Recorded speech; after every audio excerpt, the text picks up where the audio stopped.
Kyle coming at you from 541 Markot's Motorsports. Today we've got a 2019 Ford Ranger XLT 2.3 liter turbo, rear wheel drive, and I'm gonna show you where they hid the oil filter on this sucker. It's a tricky spot. So you're under here doing a service, looking around.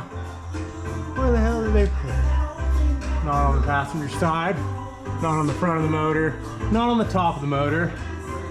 If you come up under here, right above the driver's side motor mount, tucked up right in there, there's a spout to oil drain passageway that's gonna come down here, so be aware, it's gonna drain from that tip right there.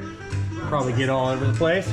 The easiest way to access this guy I found is in the fender well on the driver's side. You can pull this flap up, get to it right up in there.